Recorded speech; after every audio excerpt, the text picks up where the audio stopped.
ma seule vraie maison est dans mon cœur.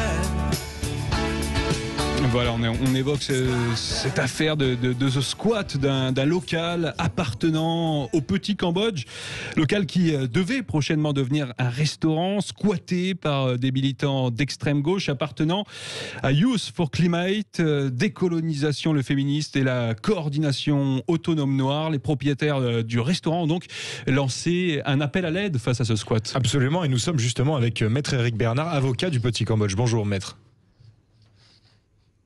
Bonjour. Oui. Vous êtes là ?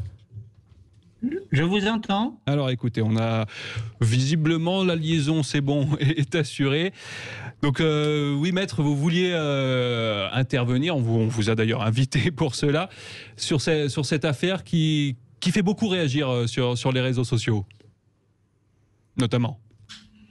Effectivement, le Petit Cambodge, c'est un restaurant qui a des projets, qui investit, qui a des emplois, qui a fait 1 million d'euros de travaux et qui se retrouve dans une situation invraisemblable où des squatteurs, en toute illégalité, par infraction, sont rentrés dans les locaux et les occupent en toute illégalité et puis avec de grands dangers et de l'inconscience incroyable.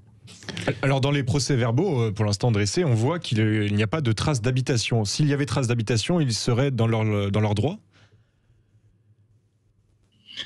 Ils ne seraient pas dans leurs droits. Mais effectivement, apparemment, dans les PV d'huissier qu'on a envoyés là-bas, il n'y a aucune habitation, même s'ils disent qu'ils veulent héberger des personnes en situation d'urgence.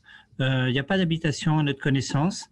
Et ça serait un peu compliqué d'avoir de l'habitation là-dedans. C'est un local où il y a des problèmes électriques, parce que c'était des travaux en cours.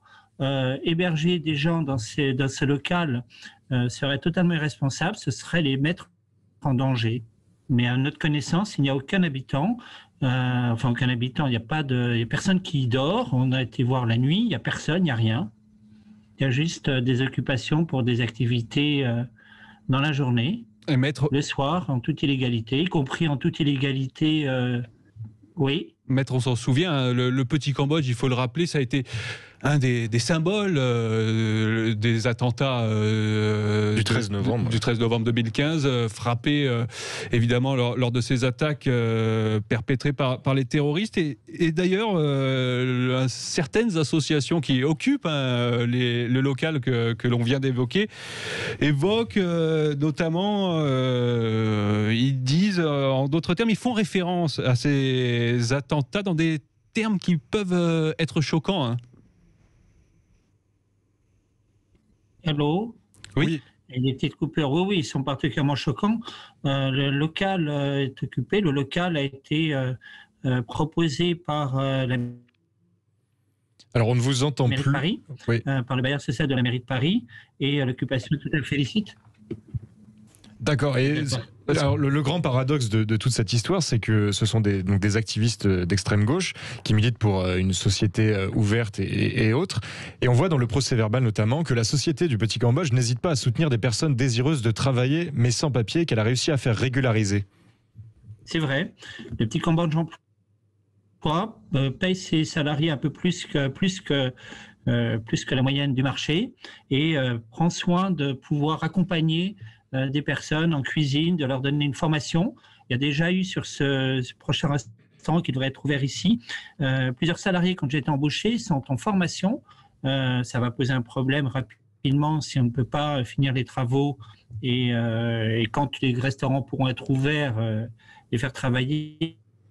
Mais le Petit Cambodge a toujours eu une activité, dans le cadre de ses activités de restauration, d'aide à certaines personnes, oui. Et alors le problème, c'est qu'il y a 6 employés, je crois, de mémoire qui devaient travailler dans ce prochain restaurant. Et puis il y a également les sociétés de construction, donc ça menace des emplois. Ça menace d'emploi, il n'y a pas que les 6 salariés, il y en a d'autres.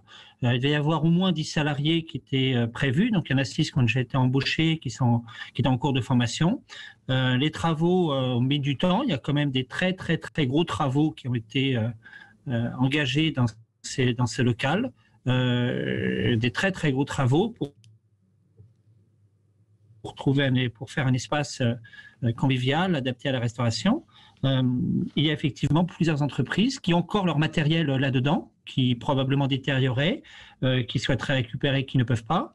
Et puis, il y a des emplois chez les entreprises qui font les travaux, des emplois chez le Cambodge. Merci, maître Eric Bernard. On n'avait pas une liaison exceptionnelle, mais je vous remercie infiniment d'avoir été avec nous pour évoquer cette affaire.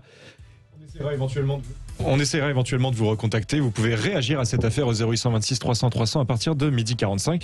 Et puis on se retrouve tout de suite après avec Jacqueline Moreau, ancienne figure des Gilets jaunes. À tout de suite.